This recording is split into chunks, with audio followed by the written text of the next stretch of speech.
I mean, I think we find it easy to talk to each other though, but yeah, it depends on the subject though.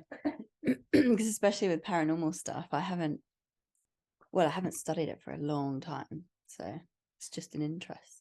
Yeah, but this is literally what fascinates me. So I need to relay this. So in South Africa, I mean, I have to give you some context. Okay, so South Africa in my day are non-believers. They think like the esoteric, the spiritual is all like weird voodoo. I'm gonna say voodoo.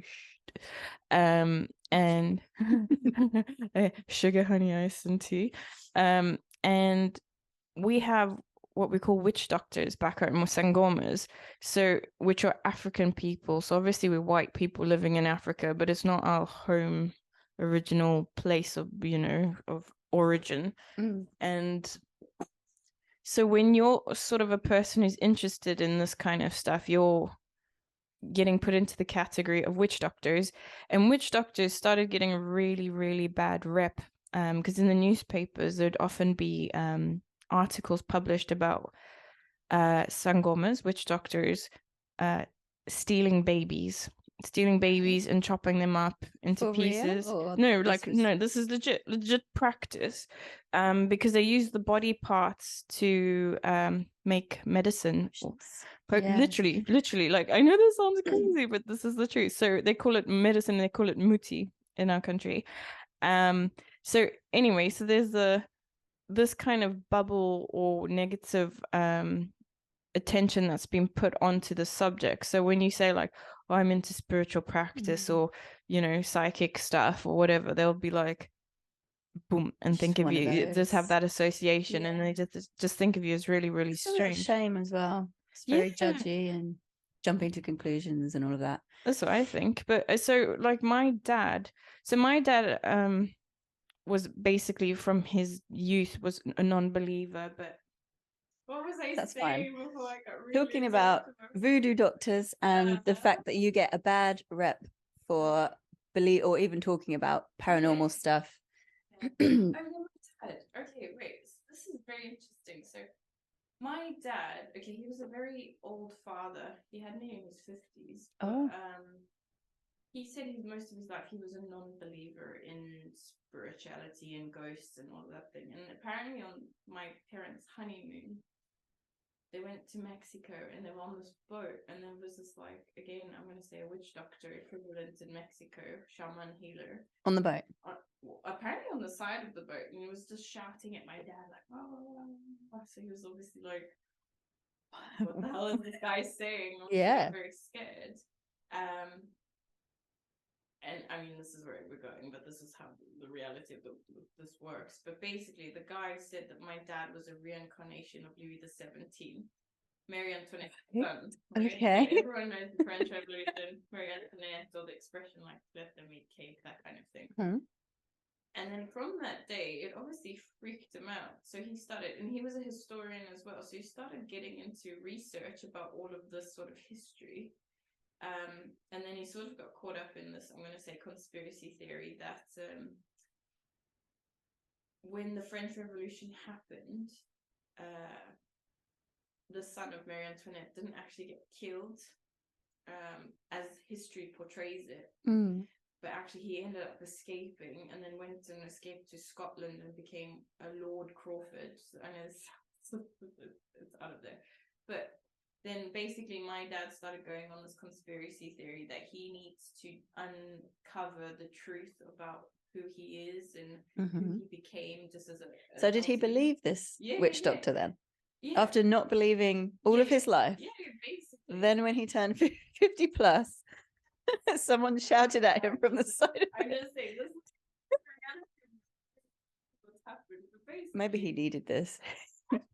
So, like, it really got him quite stimulated intellectually. Because my dad, like I said to you earlier, was a plastic surgeon. He was a very intelligent man. He could play instruments. He read a lot. Always like doing something to stimulate his brain. Very talented individual. So this was something completely different that he's never looked into, I guess, before, and something exciting, whether he believed it or not. Yeah, but this is what I was told when I was a child, and obviously growing up with it, I was exposed to it quite a bit. But his whole almost like a purpose he had, which he never ended up completing, was that he wanted to make sure that he could discover who that this Louis XVII was, get his bones and get them back to the royal French graveyard, so that his bones may rest with his family, which is quite cute in a way. And he wrote books about it, but basically what he kept doing was he kept going to psychics and clairvoyants to uncover more information. And then throughout his research and archaeology kind of discoveries, he would find like artifacts, and he would take it to these psychics and clairvoyants to, you know, pick up energy from it. It's called psychometry, where you can touch the object and then you get visions and all of that. Psychometry. Yeah, it's very cool. I discovered that word recently. So I was like, I see it in the movies. What the hell is that thing called? And yeah, basically, then he used to, I'm going to say the word, play with spirits. He used to like try call upon them and do all that stuff. And I think, wow, so he really converted basically. Yeah. Later on, he had a shrine for Marie Antoinette as well. Wow. Like he would dedicate, like, because apparently she loved white peace lilies, so he would always have them, like every new flowers, always light a candle, that kind of thing. So I think he always brought that energy in. And now, obviously, 100 years later, I realized I'm quite a sensitive individual myself, having experienced encounters, you know, when I was young, but I didn't know about it back then. Like, when I'd be at home alone, I'd hear voices calling my name, and I think like, oh, is my mom home? I don't know. You know, that's scary. It's like, you know. And then only in 2019, so obviously bearing in mind I'm like now an adult, then my mom admit that she was also with gifts and abilities. So she's sensitive as well. She used to have this gift. I mean, it's not the best one to have. Bless her soul. But she could tell when someone was about to die. So she said she used to hear a certain particular sound that's not a normal sound that you can hear, like a certain knocking or something, I forget now. And she said that when she heard that sound, she knew in a matter of days someone around her would die. And it didn't need to be a loved one per se. She just knew. And so when she immigrated here and she was working in Oxford as a carer, she just knew when the time was coming. And almost like as a sick joke, she'd be like, I know when to start looking for a new job, you know? That's really, I've never heard of that before, actually. Yeah. So it's quite, I'm going to say, freaky deaky. Yeah, so she'd obviously had that happen before and then had it verified because the person had died. So for her to believe that, she must have seen it a few times.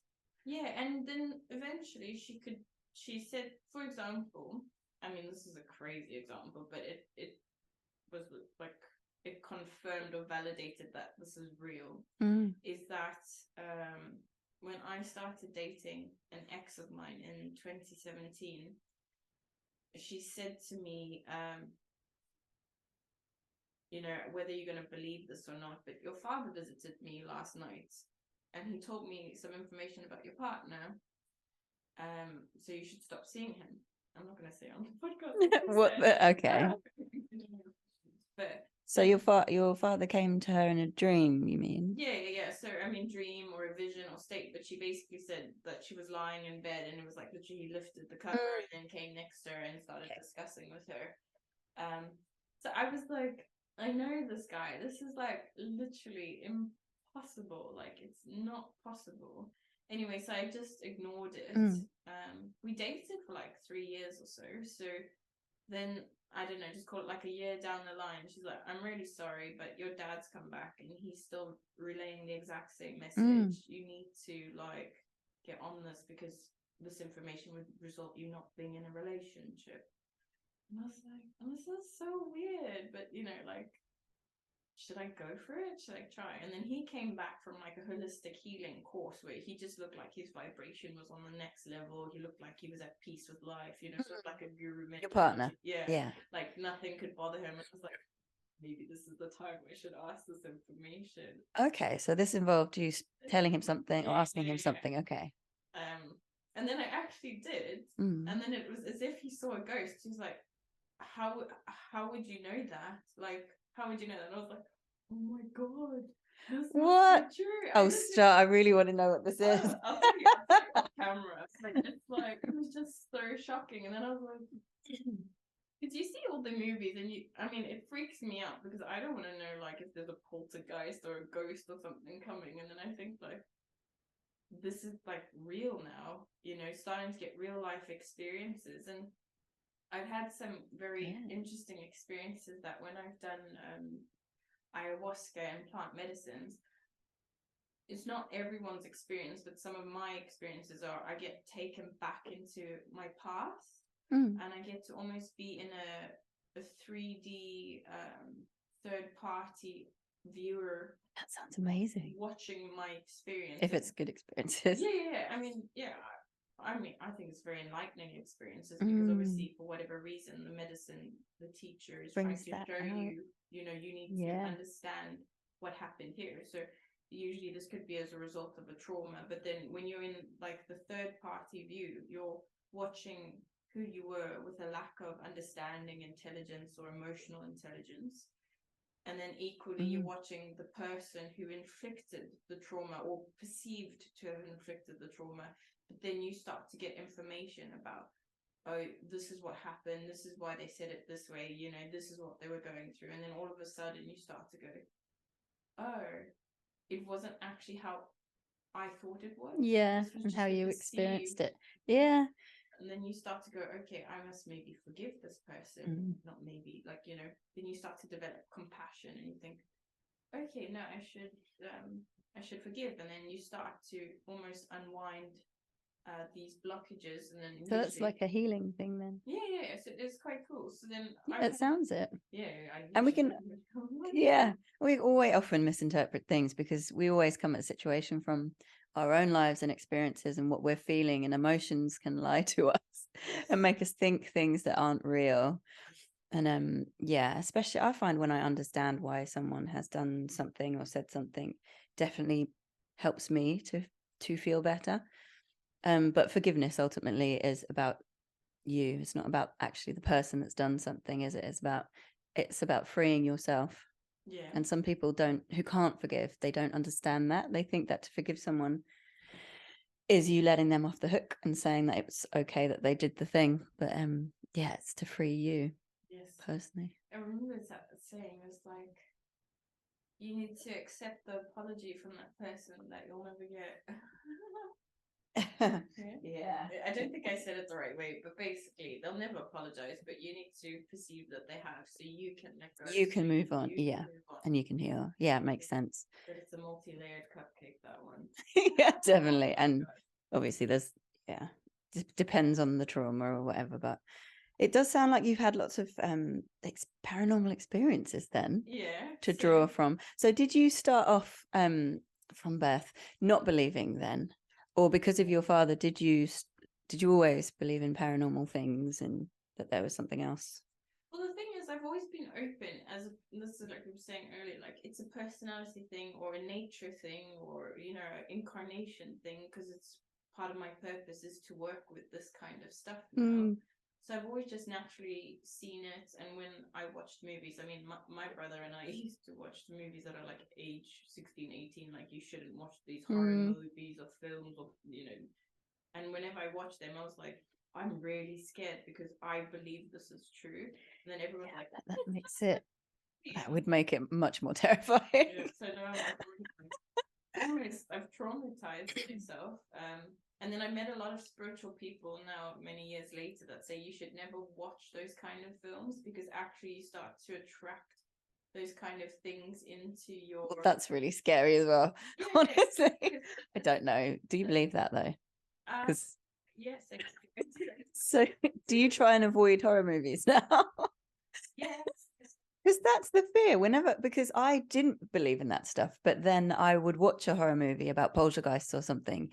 And even though I knew or what I thought I knew, after the movies, I mean, they're terrifying. And then I'd go out and then I'd be wondering that if I turn the light on, am I going to see a room full of blood, or am I going to look in the mirror and see something behind me, or my face change, or something like this? Is there going to be someone with a knife around the corner just because I've watched the film at that moment? So you saying this is pretty scary because But it's like, manifesting those things. It is manifestation. It's planting seeds. Oh. But this is like, even like, and this will attest to how I knew I was more open about this when I was young, is that when people used to play those games like Ouija board, I will never ever touch a Ouija board in my life. Like, that terrifies Even me. if I don't believe, I still couldn't do that because it would get under. Have you ever seen a film called Candyman? I think so. It's the one in the mirror. Yeah, and like we had the Bloody Mary, and people just I think the same kind of thing, isn't it? Why would you do that? Like, why would you want to play with fire? No, I don't because believe it, I'll do it. It's like, but once you've said it, it's not just then that they can turn up. It's any time after that once you've said it. So that always stuck in my mind. So I would never do that, just like I wouldn't do a Ouija board. Like, and this is the next thing, though, which is funny from movies, is that people think only when it's dark things happen. It's like, there's no like, oh, I'll come out when the sun comes down. It's like spirits can come 24/7, you know, depending on and now when I've worked with higher level healers, because I'm not there at all, who have like, I'm going to say like goggles or spectacles where they can see multi-dimensional layers within this. They say there's thousands of spirits like right here, right now, and you just think everyone's watching. Yeah, that would induce paranoia, I would say. But does your friend believe that they also can see you then? Because maybe the spirits can only see certain dimensions or layers. Maybe they don't know that we're here either. No, I think they can see, because from my understanding, it's about density of energy. So, so obviously, the more higher level being you are, your energetic or what do you call it, etheric energy level is very like high vibration. And in order to see higher, you need to have that level of ability. But everyone can see down. So we're dense, condensed energy and matter. So everyone can see us. Because maybe they'll try to communicate, and they're like, you know, you see like in the movies, they'll put their hand on you, but their hand just goes through and they can't see you. And they're like, why can I not communicate with this person? And sometimes if it's an angry spirit that's like might have died, maybe suicide or like non-natural causes, or maybe was killed or murdered, they always try like, why aren't you hearing me? Why aren't you hearing me? And this is where you can start to feel like bad vibes in a house or wherever, that kind of thing. Yeah. But it's just, anyway, it's just the subject. But I mean, I love dimensions anyway. Yeah, I find that fascinating.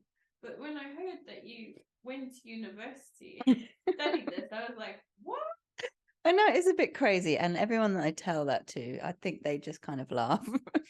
I clearly wasn't going to go into a job after that, but I only did it for the 1 year. So I studied psychology and criminology for the first few years, and then the final year you choose which subject in psychology you want to go into.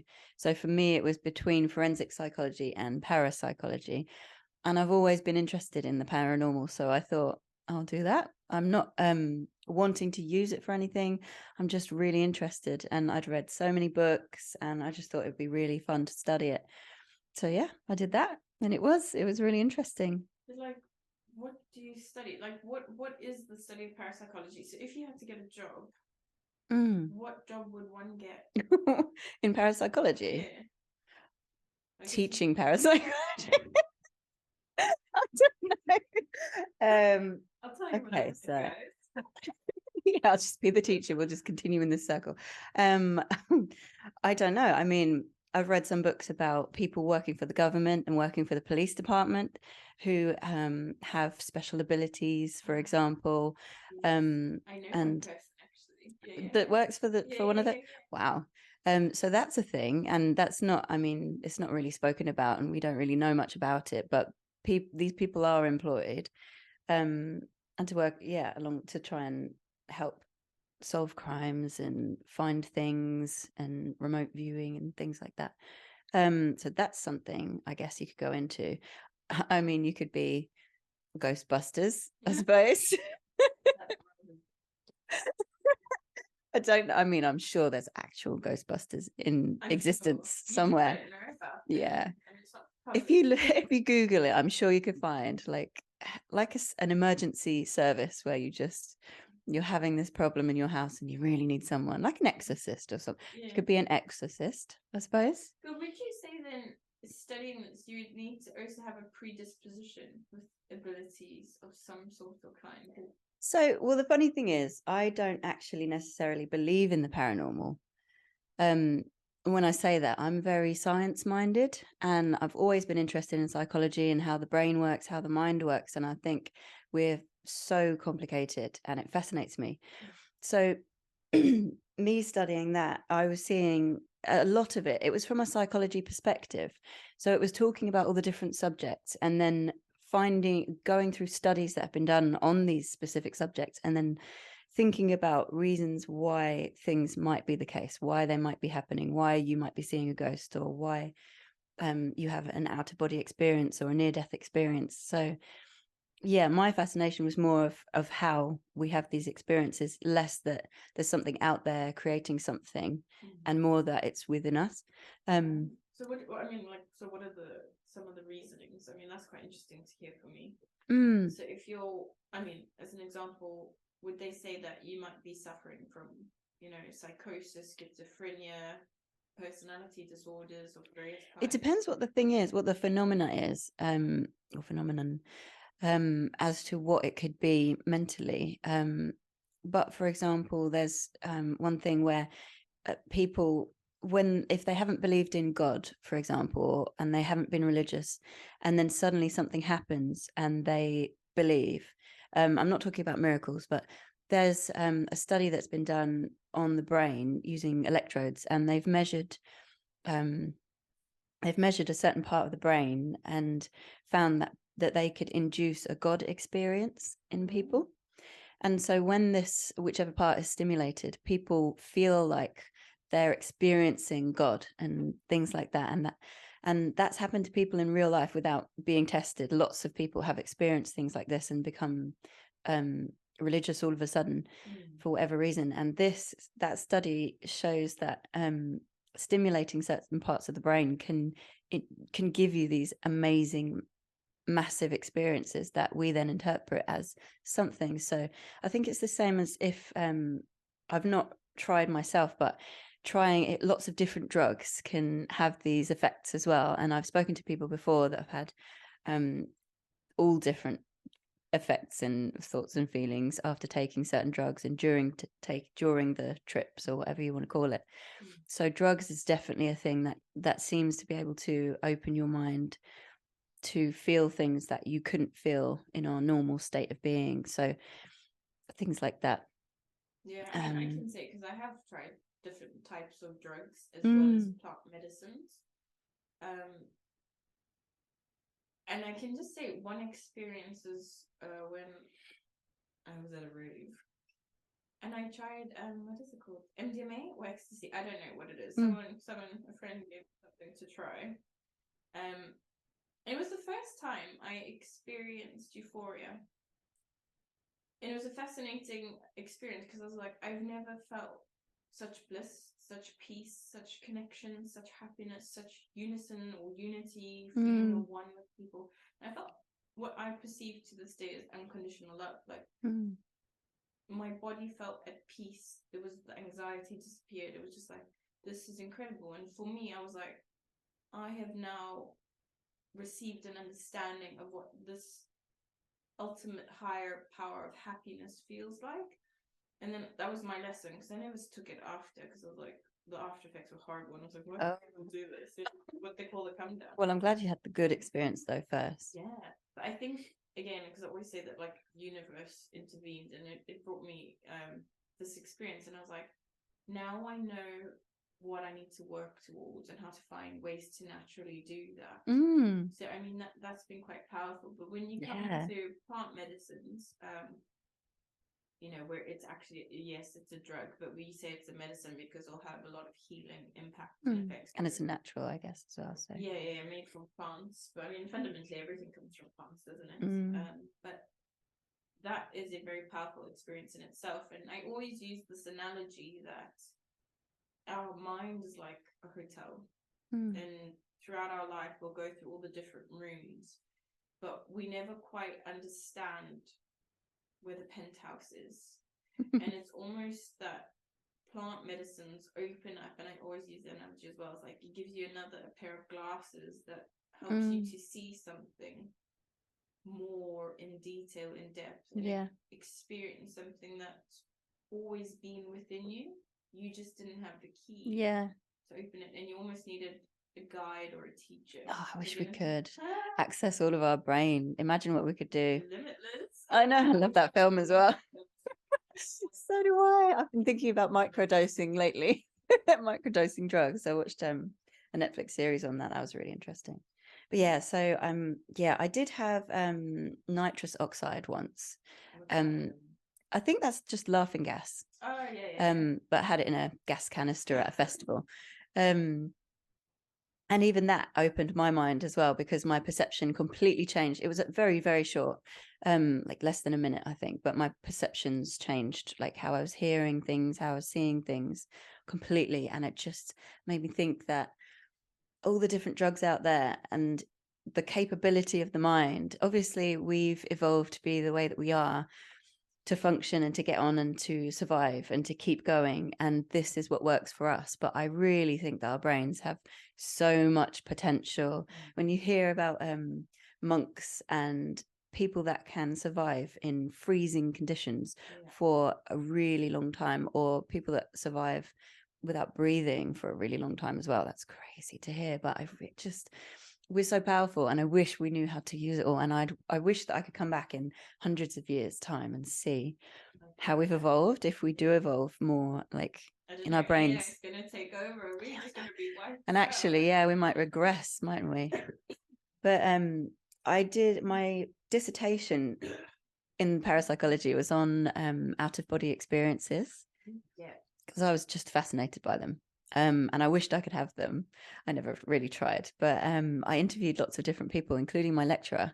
And some of them, and I think lots of people in the world, have these experiences after taking drugs. And that's what allows them to, whether they're having this experience completely within themselves and in their mind, or whether it's opening their minds up to actually be able to free their consciousness, or whatever that is, to travel around the world. Either one of those could be true, and I think I could believe either one of those. But yeah, some people got it through drug experiences. Some people, I think, through meditation and things like that. And then I'm sure there were other ways. I can't remember the other ways. But it was so interesting hearing about the stories. I'll tell you one of my teachers that I'm working with at the moment in Taoist practices, so it's like Chinese spirituality. He's in his like 80s now, I forget, but his partner, she's really young, she's like late 30s. Wow. But they are kindred spirits or soulmates or twin flames. I mean, I don't know what the interchangeable term, because there's always a new term that's coming out for like two souls that are destined to be with each other. But apparently, according to what they've said, is that when they both incarnated here, and obviously he's been here a lot longer than her, but then as soon as she chose to incarnate in this planet, they met through OBE, so out of body experiencing, and they call it the astral plane. While they were having an out of body experience, they met. Yeah. So basically, whether it's through, because he's obviously he's a master in his practice, so he teaches a lot of deep spiritual connections, and then you can literally. And it's through conscious practice, so you know what you're doing rather than an event just happening. Setting it, which is something I'm trying to master, and all the work I'm doing, and even just being it would be amazing. Daily habit, just like consciously know what you're doing. You're eating, you're sitting, you're meditating, you're talking, you're just aware, because we do so many things on autopilot. But I mean, I don't know. I don't remember the other parts of the story, like how did it happen, if they were in bed individually and then obviously decided to astral travel, or if it was through meditational practice where he went out of body. But basically, they met up in the astral plane, and they're like, "Oh, where did you choose to incarnate right now?" And she's like, "Oh, I'm in here, somewhere." She's from Portugal originally, he's from the UK originally, and they're like, "All right, you should come over to the UK now, and then let's meet up and continue our review. What? Just mad. This baffles my brain.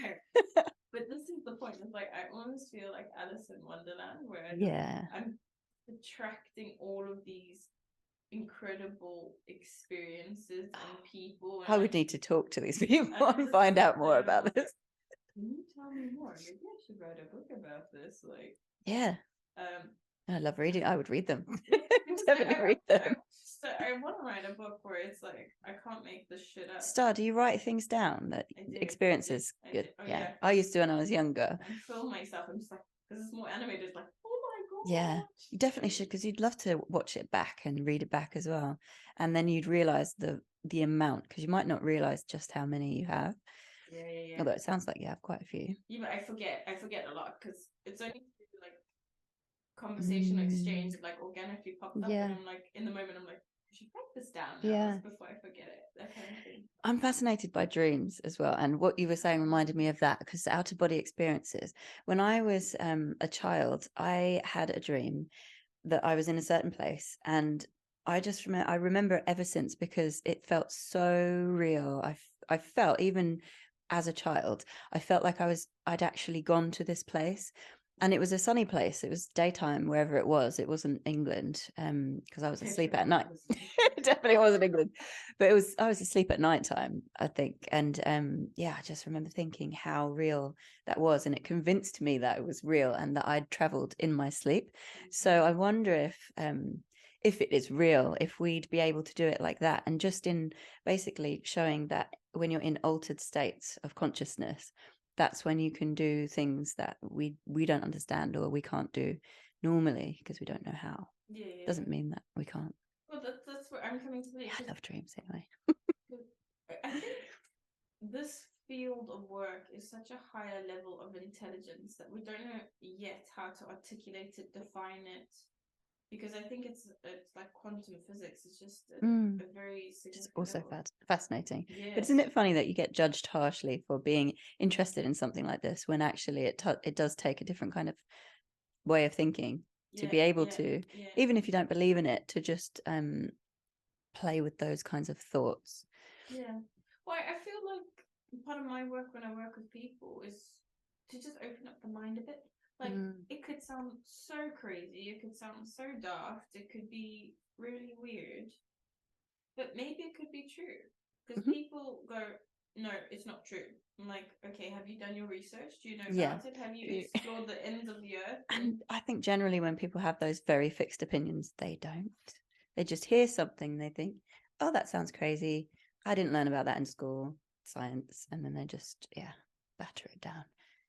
But the thing is, things change. So people almost think like because I work in medical work, like Western science, that what is written in the books, this is definitive, this is it, this is law, but it's not, because science changes all the time.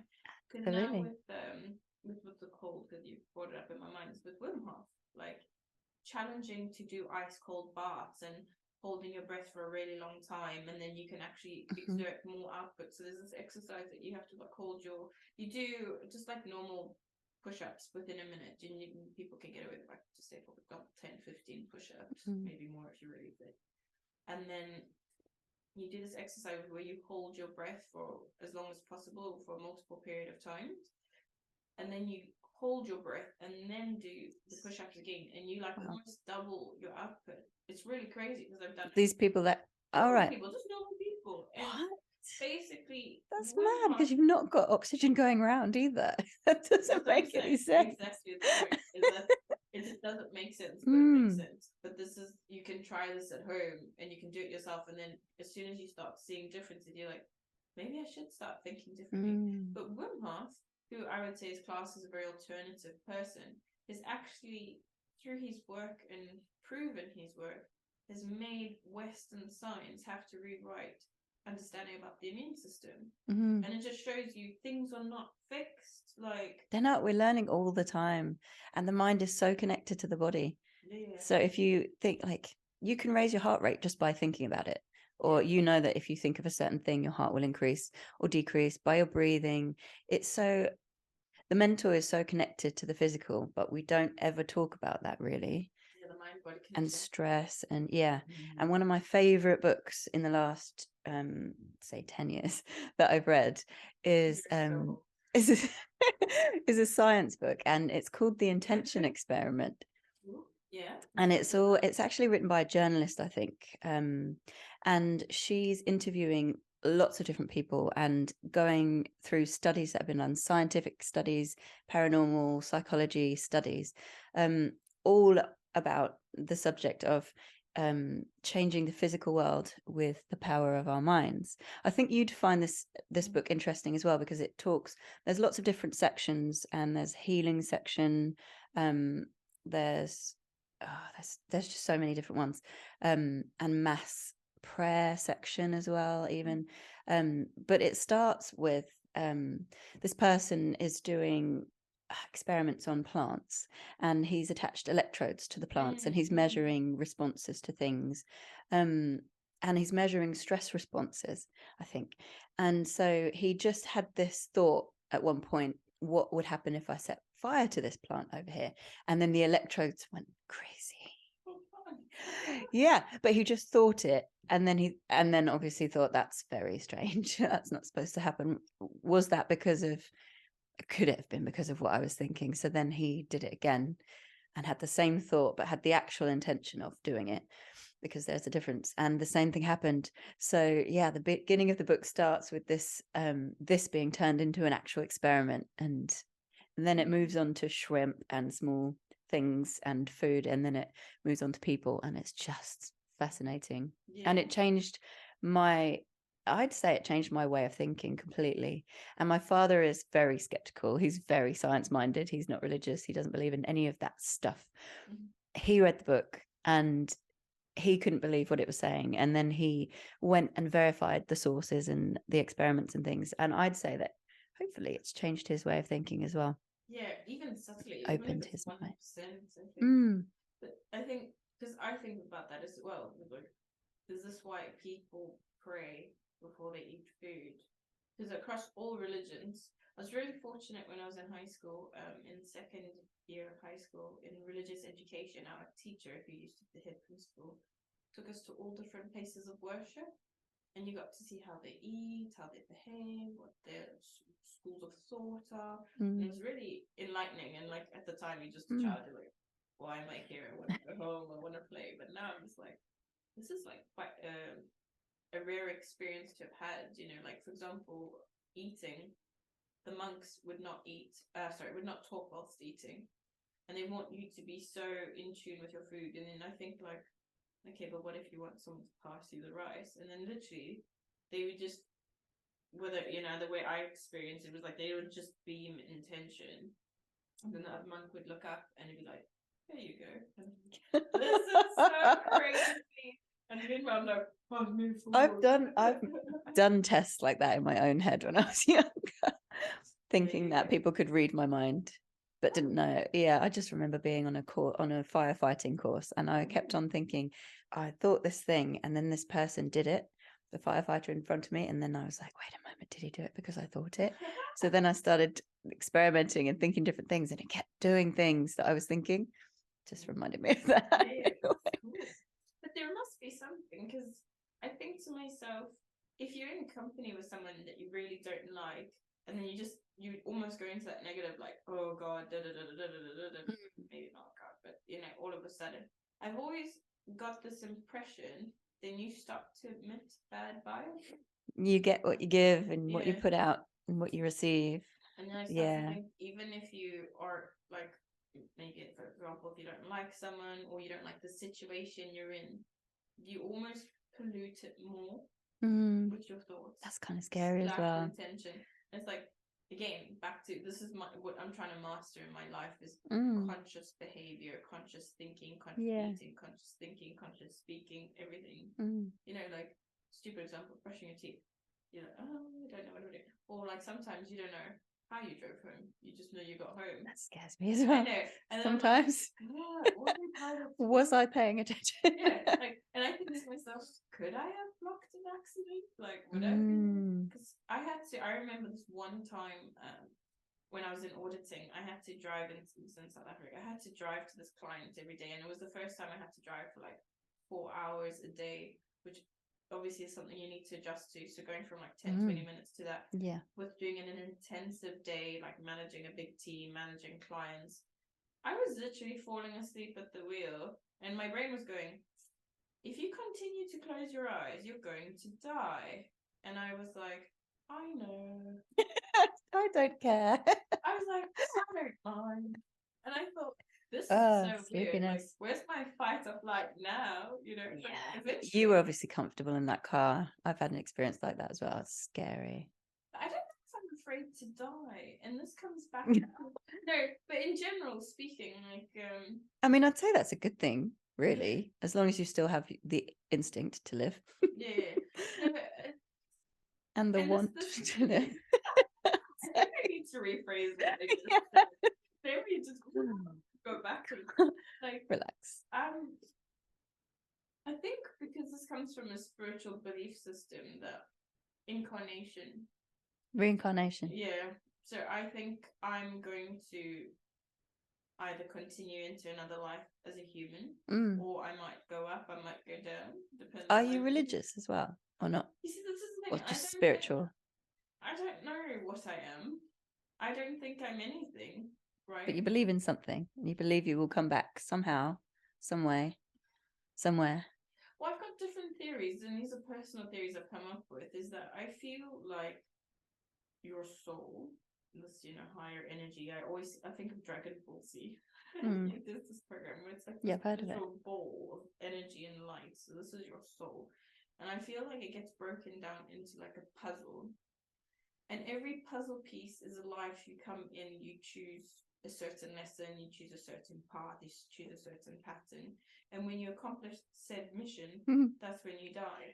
And that's why I think you get those freakish stories where someone's like 20, perfect health, never smoked, never drank, never done drugs, and then boom, will just drop down of a heart attack. Because my brain goes, okay, they've learned their lesson, achieved, moved on. Scary. I've met someone who believed the same thing. She was a Reiki healer. Yeah, she told me about that, and I thought that was really interesting as well, that idea. Yeah. So then why would people live to old age and then die of old age? What kind of lessons do you think they're learning right at the end? Well, I think maybe to let go of something. Maybe I don't actually think so. It could be. I think this just comes with infinite possibility. But my thought process goes to immediately when you said that was they need to teach the grandchildren lessons, or their children, or they need to do something, because I think that's the complexity. It's a nice idea, though. Higher intelligence is that there's so many roles being played multiple times. So what we're doing as an exchange is happening, but through us meeting is creating a different thing. The butterfly effect, like we spoke about. So it's crazy to think. It's almost like you can make yourself crazy. I'm a psychologist. But you can make yourself crazy by going deep into these rabbit holes. But that's where I, again, just put it down to, this is such a higher level of intelligence that human mind can't conceive, and maybe we don't need to, and that's maybe a point as well. I've read in research that the average person uses only like 3-4% of their brain, whereas like the most the most famous geniuses, is that what it's called? I think so. Geniuses. It sounds weird. We'll say geniuses. Smart people. They tested their brain, and their capacity usage is like 8-9%. They're still really small. Yeah, which is nothing, right? Yeah, I've heard this as well. But the thing is, tests are not being done on the gurus, the monks, the people who are like really profound, very controlled as well, controlling of their emotions and things, physical experiences. Not eating for weeks on end, or not needing to sleep. Yeah, meditate. I think it's good to test the geniuses, also to test people who are experts in certain fields to see. I'd like to see the differences in their brains to someone who doesn't do anything or doesn't have things like that.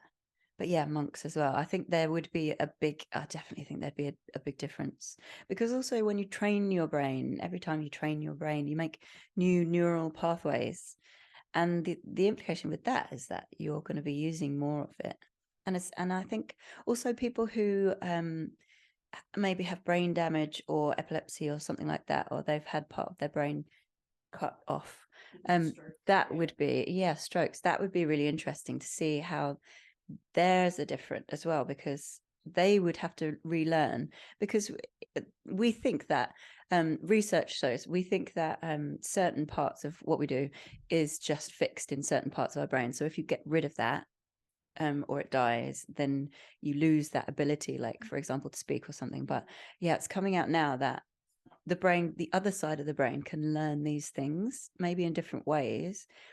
But that's amazing as well. Yeah, it's really cool. Yeah, so the word I understand, it's Plasticity. Yes. Today. Talk brief. Yeah, but this is the thing. So I find now with the way life is going is that we are being dumbed down with technology. Like, I was just saying this yesterday to someone, is that I don't even know anyone's number anymore. When I was younger, you have to remember all the numbers to call. Yeah. You know, everything is automated. Like as soon as I log on to some app, it automatically logs me in with my fingerprint. Use it or you lose it. Yeah, and now with AI, that's just sort of just this chat app that's been launched, and there's all new softwares of AI that can basically do tasks for you.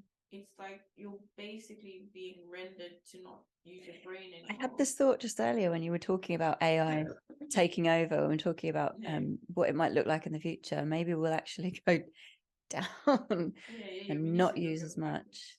I think so. I do completely believe that's scary, actually. And then, I mean, this is another conspiracy theory I have, but I think the thing is, everyone loves a conspiracy. is I think there are people who are, you know, whether you want to say psychic, gifted, that can see so far into the future, and they see a reality and a truth that if they had to say it to the world today, we'd be like, you're mad, this is not true, you should go into a mental health home, like this is how it's been in the past as well. So I've come up with a theory that you've got to plant the seeds. And I think what people have done is they plant the seeds through best medium, which is movies, because movies, you just go in your brain like, this isn't real, I'll watch it, but you're receiving filtered messages, information. And then I think to myself, like movies where I think of, I don't know if you might have seen this one, like Minority Report, Equilibrium. I love sci-fi, it's my favorite. Yeah. So I've seen all the sci-fi ones. Equilibrium, Matrix as well. That's my favorite. I love these movies because they challenge your mind. And then I think this is like, for me, I mean, especially with the COVID vaccine, like I think Minority Report, like we're being jabbed with something and it's just making people think less, because you're not challenging what am I putting in, why is this going inside me. We're not questioning, we're just doing. Society says do, and people just do, people don't think. And the thing is, then a lot of other people go, oh well, there's nothing we can do about it because everyone says we have to do it. But the reality is, if everyone said no, then it would, you would do it. Yeah. But this is definitely how it works, isn't it? But people are losing this is the thing, is I feel like society or the capitalist or the higher powers that be are just trying to make us not think anymore and become, you know, in psychology, you'll call like the herd effect or the sheep effect, where you just, one person does it, so you do it, and you don't go, why? So have you, you might have, if you've studied psychology, I've studied fragments of it, but they've done this experiment where someone will just be in the middle of the street and will just stop and stand and stare up. Then all of a sudden, another person would stop, stand, and stare at, and then I can imagine this happening. End of the day, they've got this whole line of people going like, "What are you looking for? Like, what are you looking for?" Like, I don't know, I'm just looking at. There's something there, and it's like, no, there's nothing there. You got to think for yourself, and then you'll probably get, you know, obviously there's always that one in the experiment that will say, no, actually, what are they doing? They're wasting time. You know? Yeah, I've not heard of it, but I can I can imagine it. I think I'm about to have a coughing attack. But what I was thinking of was when you're saying that people losing their autonomy and their own will, and it's a scary prospect. And I think you could definitely be right and be onto something. Lots of people that I've met have been very against government and things like that and authority because of that reason. I remember having lots of chats with my ex during the pandemic about just this, about it's just, this is the first step. They ask you to do this, then they make it mandatory, and that's one thing. And they punish you if you can't. For example, people being told they couldn't work anymore for the NHS if they didn't have the vaccine. And then they took it away. But then, of course, lots of people then had it who didn't want to have it. And that's just one thing. And then what's the next thing? And then what's the next level of control? And he was very conscious of that and of that escalating. Yeah. I mean, that's a whole other topic anyway, and a massive topic. But yeah. I see what you mean. It's scary. Yeah, but you see, the thing is now, it's seeming only like sort of about now. I just shared something on my Instagram this morning, like a congresswoman mandatorily had to have the jabs, and now she said that she's suffering from asthma, tremors in her left hand, and some other condition, and she's like, heart palpitations, and she just said, and I believe now, as a result of this, I'm going to have this for life because no doctor can explain why. I'm guessing she's blaming that on the injection. Yeah. Oh, that's scary too. Yeah. I mean, scary to also put that out there because then other people will start thinking that. I forgot now if it was Twitter or Facebook, but she had representatives from that social media platform, and she said to them, so are you a doctor? And the woman was like, no, I don't have any medical background. And she said, so where and why on earth do you think you had the authority to censor information from people who've been to Harvard, doctors that were saying that the jab shouldn't have been prescribed because it has all of these complications, and they censored it. Oh, I don't know anything about that. No, but basically, no, it's because I guess I work in the alternative world, so it's quite a big thing. But it's starting now. The realities and complications of the outcome of the vaccines is now starting to come out, and now people are starting to speak out about it. And now the social media platforms can't censor it anymore because they block. Like when I used to share stuff about, vaccine, and not even like really bad things, like I would say putting it down, but like you've violated a community guideline. If you post something else like this, your account's going to get blocked or deleted, and you're like, I don't really think I said, because there was one thing I shared, I think it was like 2 years ago, about a funeral director saying that the spike of deaths and seeing the kind of cause of deaths, and he said this was all COVID related, so I shared this thing, and then basically I nearly lost my YouTube account. Why? Because they just don't want you to make sort of the negative connotations or that. Oh, to do with the vaccine, or that's massive subject and very controversial. Definitely. We will see with time as well that comes out with it, but but I mean, we take vaccines all the time for different things, and no one talks about conspiracies with those, but I suppose they've been studied longer and they've been around longer, so this was all very fast, wasn't it? But because they said they had to test the vaccine for about 2 years before they can launch a vaccine. And this wasn't, so they I think that's what scared most people. But then ultimately there was a certain person who said a certain thing and who was very high up in power, and because he made this statement, a lot of people didn't get the vaccine, and then a hell of a lot of people died. So there's lots of different sides to this and angles, and it's just I don't know what's right and what's wrong, honestly, but scary. But if we come back to paranormal, it's easy to get sidetracked, isn't it?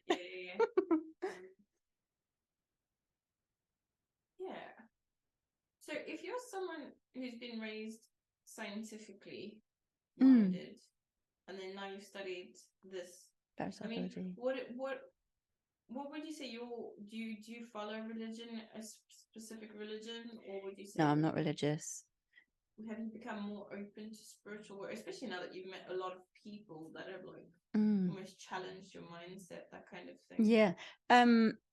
So I've always been open-minded and fascinated with the brain and the mind.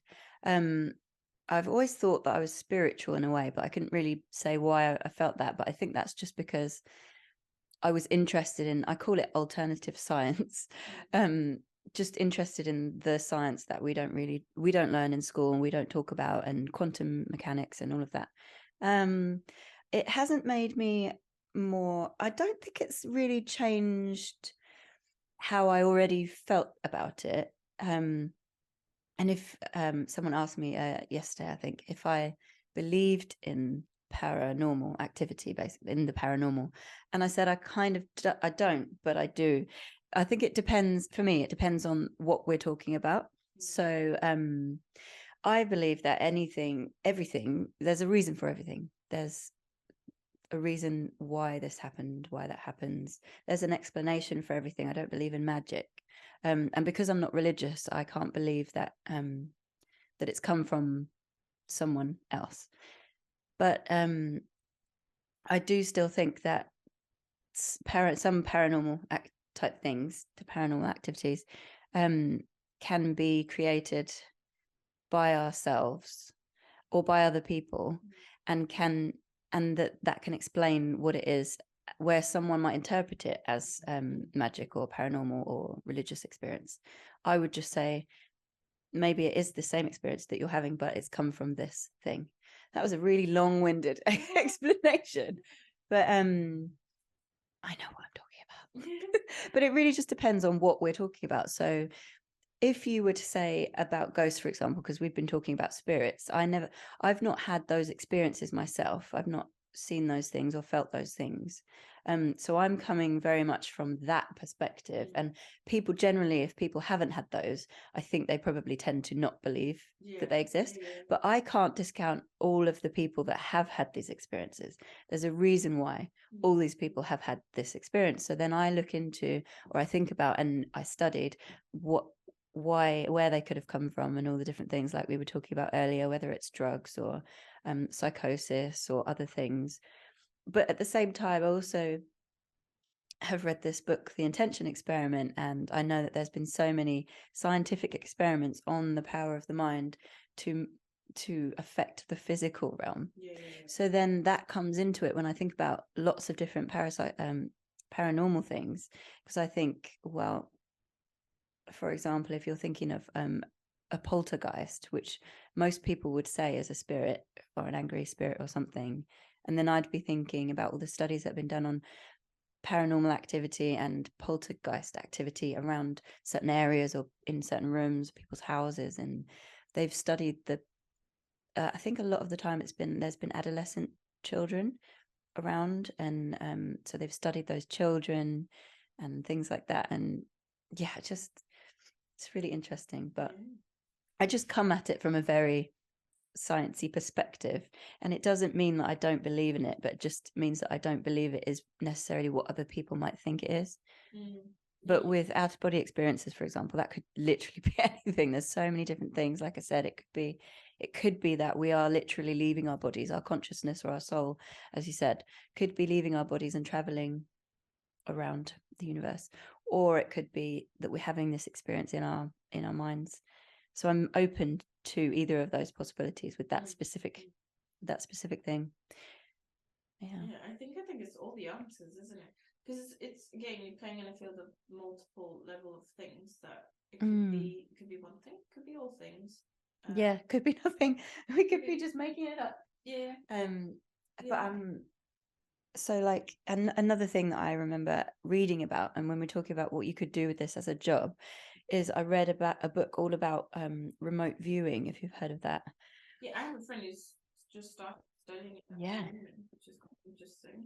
That was interesting because the book was written by someone who was employed by, I think it was the government, to be a remote viewer, because he had these abilities, and he went to a place where he studied it as well, and he did lots of experiments and practiced and things like that, and then was employed by government agencies to try and locate things, basically to locate bombs or to locate people that have been kidnapped, or to locate sites of where things, weapons were kept and things like that. And that was really interesting to read as well. So you can't, there's so many of these different things out there, and I think we just call things paranormal when we don't understand them. Give it like a label to it. Yeah, and because we don't understand it yet, and it hasn't been widely studied, it's not in the textbooks, we can't learn about it in school, and so yeah, we call it that. And it's just, you'll get those people who just ignore all of it and think that everyone's crazy who talks about it and believes in it. And then you'll get the people who think about it and try to understand it and where it might come from. So yeah, that's the remote viewing thing was interesting. There was something else I was going to bring up. What was it? I'll remember it in a minute. I mean, there's this one lady I know who is a psychic. I mean, and she's been very accurate with people that have gone to her. Like, in this sense, she will tell in the future you're going to meet someone. She'll tell you their name, their job, how they're going to look like. She even has, I would love that. Yeah, like practical magic. Where she very talented. Writes the letter and then meets the man of her dreams. Yeah, she basically, she said I went to a meeting with her, and she, with my partner now, said that you'll meet him in October. Because I was always like, where is love? Where is love? And she's like, just be patient, it's coming in October, and you'll meet him in these kind of circumstances. And it ended up happening. So then I'm like, oh, that's funny. That's crazy. I would love that. And she has love hearing about things like that. And she also has that newspaper clipping in her bathroom where it's basically her neighbor came one day just to like do something neighborly. And she was like, you need to go buy the lotto. And then he bought the lotto ticket and he won the lotto. What? But wow, this woman has powers. Yeah, she lives in Kent, so it's not that far. But basically, that's good for business too. Very good for business. She apparently does like 6,000 readings a month. It's like she's like busy. But she doesn't mind to make money from her gift, which is quite for me. Psychologically, I was like, that's quite interesting. She's like been born with a talent, and she doesn't want to monetize it because if you're a spiritual person, money and spirituality should like not mix together. But so she does work with aesthetics, which is quite interesting. But she's, I think, in her 60s now, maybe late 60s, maybe early 60s. Just in case she watches this. We're going to put some links down there of names and. She at some part in her journey, she started doing I don't know what you call it, basically helping the police with cases of like 20-30 years that haven't been solved. And then I watched a YouTube video of her before I met her. And basically, she was in this taxi being driven in this. I've heard about that as well. Middle of nowhere kind of home, and she's like, "Oh, I can feel very bad things." And basically, it turned out there was this daughter that went missing, and it made no sense. Because her handbag was still there, like, you know, all of the evidence that shows that like she didn't leave, like she just disappeared. But basically, this practitioner said that it was her jealous boyfriend, thinking that she had cheated on him or something, and then he took her down to the river and he basically killed her and threw her in the river. And did they find a body or any evidence? They wouldn't have found the body because it's river, 20, 30 years later. I mean, I don't know, that might have been eaten by the fish or I don't know, something gross. Easier if it's buried. You can find some bones. You know. But yeah, I've heard of this before. People and the police using people like this. I don't know what they're called either. Thanks to Jeff Dahmer, I know you should put it in some acid. Like, that was a fun series to watch. Yeah, but I mean, I don't know. I think I myself wasn't very open to this stuff, but I've had experiences, and then my brain has first, you know, because I think I'm mostly very scientific minded, which is what people don't think about me. People are like, oh, you're airy fairy and creative. I'm like, no, like I like to study things. I'm an analytical person. I've studied accounting, but it's almost like I've tapped into both hemispheres of my brain, spheres of my brain, and I think which can only be a good thing. Yeah, and I think the idea is you need to oscillate between both of them and try. And I think this is what the gurus and the monks have achieved, is the harmonization of both, where they use both the left and right brain simultaneously. And I think we're always switching. And I think that's what's the interesting part of the psychology, because when something happens, it's like, did this happen? Is there a scientific way to explain that it's happened?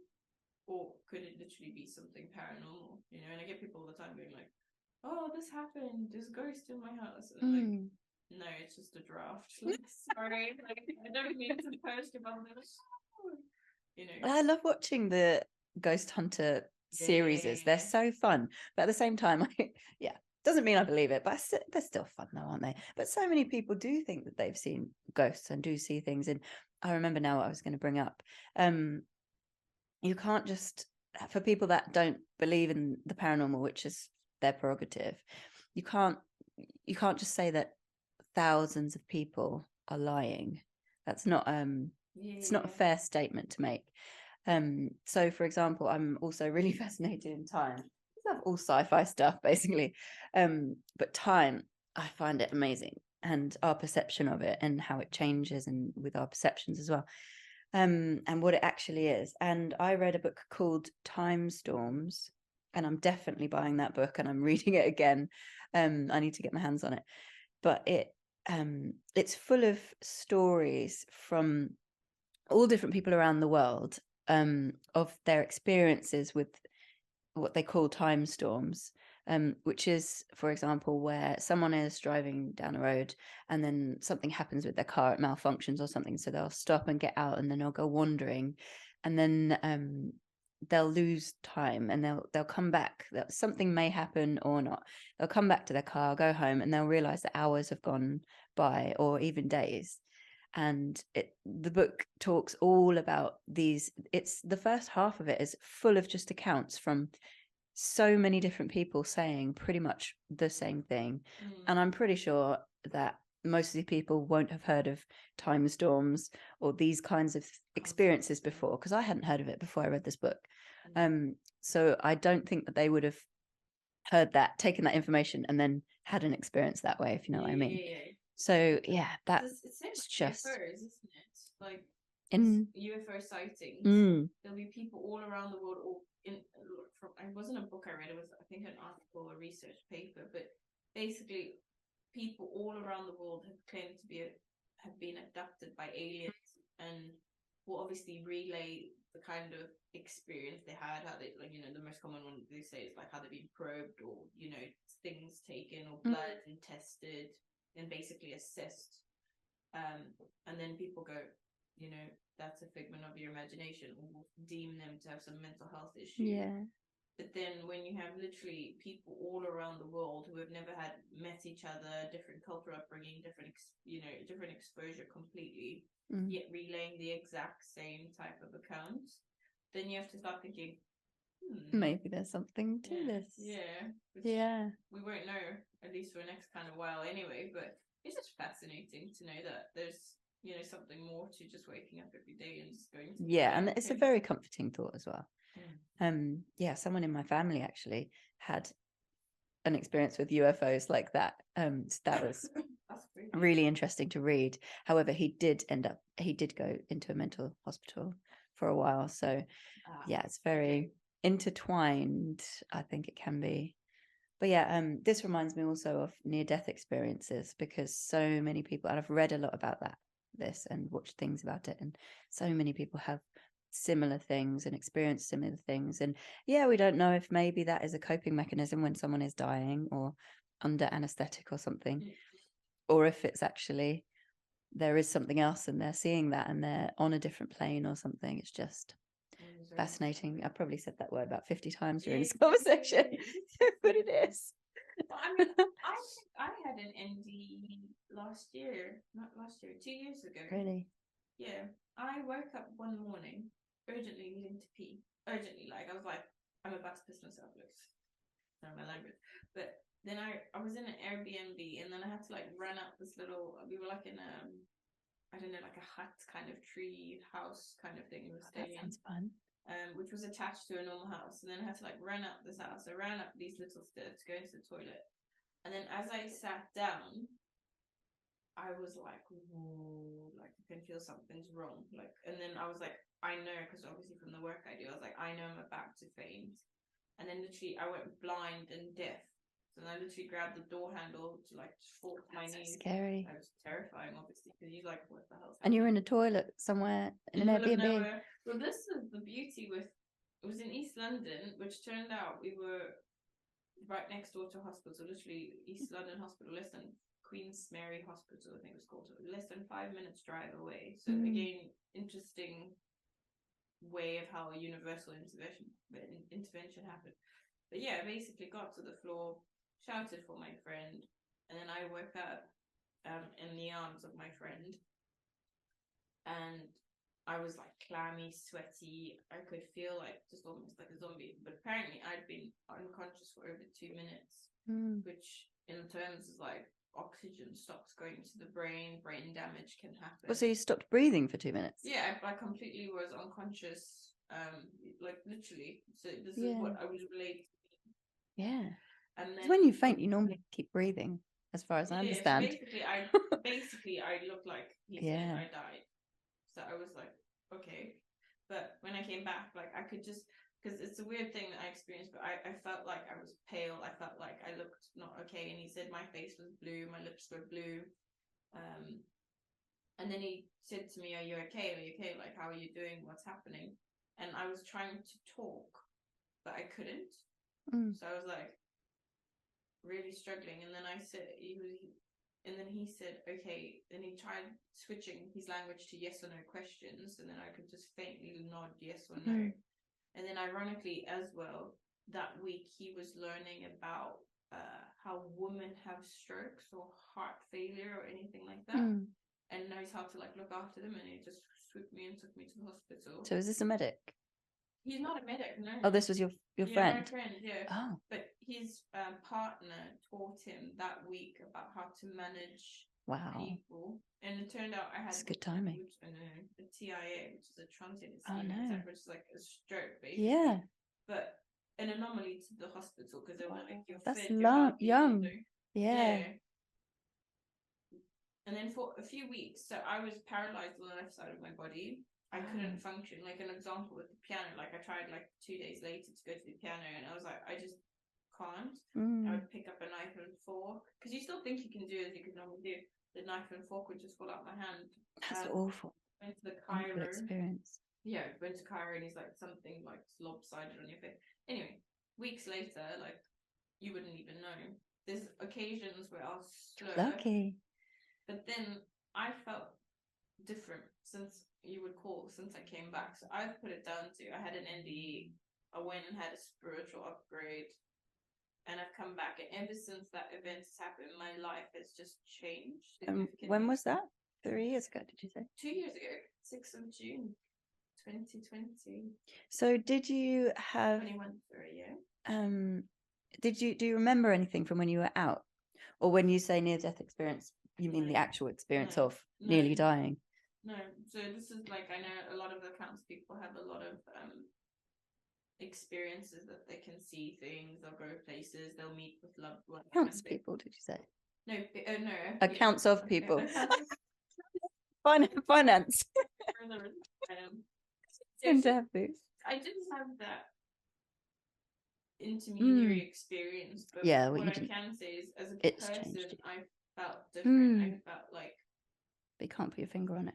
Yeah, just more mature. I was like, there's something new shift in focus that's happening. But a positive thing? Yeah. Okay, well that's And I said good to my friend, I was like, from this day, everything has changed. And it's just like, now how my life has unfolded, like my company changed, my type of direction has changed, where I lived has changed. Then I started to manifest the relationship that I've wanted.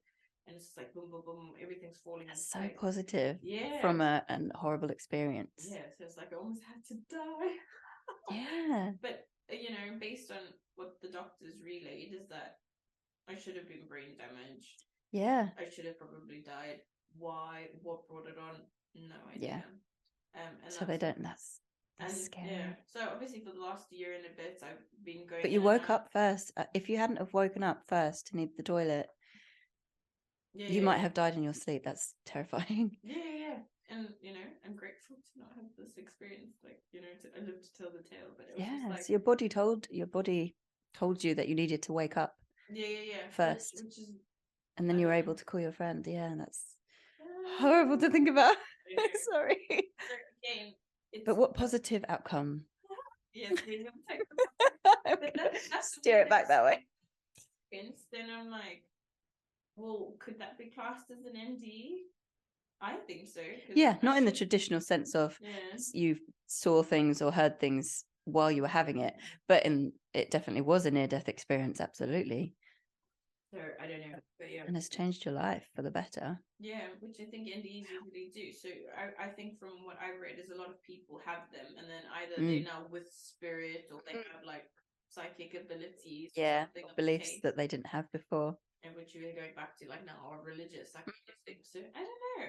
But it's just a fascinating. I feel like I could chat to you forever. I know. I'm so sorry. No, I could chat about all these different things. I guess maybe we can come to I don't know how to get A conclusion. An actual conclusion. I don't think Is there a conclusion? This is just more of an open conversation, isn't it? It depends if there was a question. Yeah. Was there a question? You know what that made me think of? There was an exam that someone wrote, and it was a psychology exam, and the question was, or the paper was, is this a question? And the person who got right? When they had to write a paper on that. Yeah. So obviously people going like, well, is this a question? Going into all the psychology behind it. Very strange. And apparently the person who got full marks, that like wrote in 5 minutes and left was like, yes, if this is an answer. And that has stuck with me for life. So when you said, is this a question? Is there a question? I'm like, is there an answer? There will be if there's a question. But yeah, unfortunately not in philosophy. oh, I did study philosophy as well, and it was just open. New can of worms. There were no answers. Yeah. It's just deep levels of thought that you'll never have an answer to. Yeah. And maybe you might when you die. I don't know. I always think that if you die, maybe you're gonna get like bam, bam, bam, bam, bam. You're like, all the answers. Oh, and that would be amazing, wouldn't it?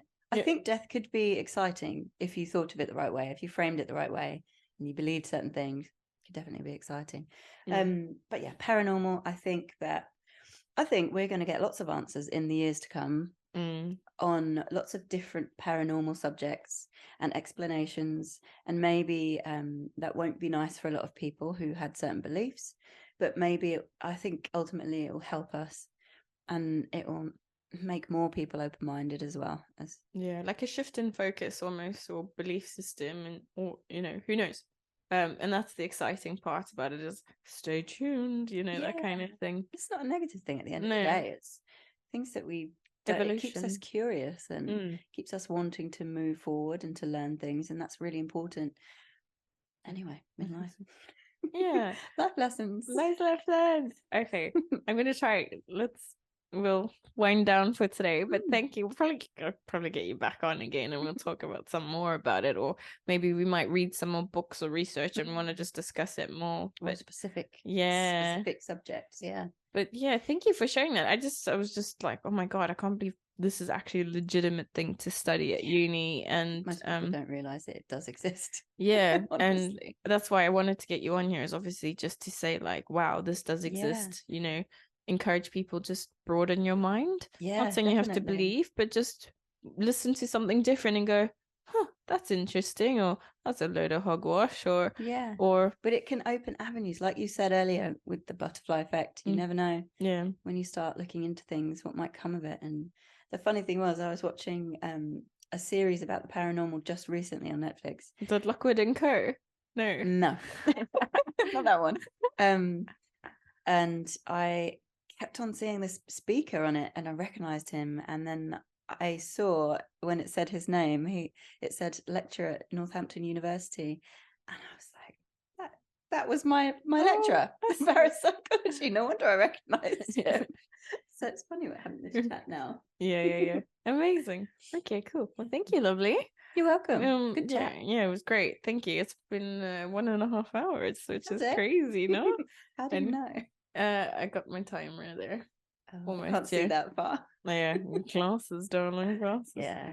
All right, well, thank you so much, and we'll definitely stay tuned, and it's exciting, and we'll see what comes of it. And maybe some people might ask some questions, maybe. I'll ask you privately as well, then maybe I can relay some information. But I just think this was just an enlightening subject. And maybe might encourage people, if they also have to go and either study forensic psychology, or there might be another subject, or even most importantly, a real avenue, or deemed society real avenue that people with abilities could go into a field of work that's recognized. Because I don't think the work that people doing, like if you got a psychic or a tarot card reader or energy worker, you'll be like, but this has some sense of credibility attached to it, which I think helps to go into something as a vocation. If you've done something like that, you'll definitely be probably listened to more, or people will Yeah, yeah. respect you a bit Like, more. I don't you're really good at see this. how it works. Just got a natural knack for it. Yeah. Okay, I'm gonna get talking again. I'm gonna shut up now. Okay, Let's cool, stop. cool. Thank you. You're Bye. welcome.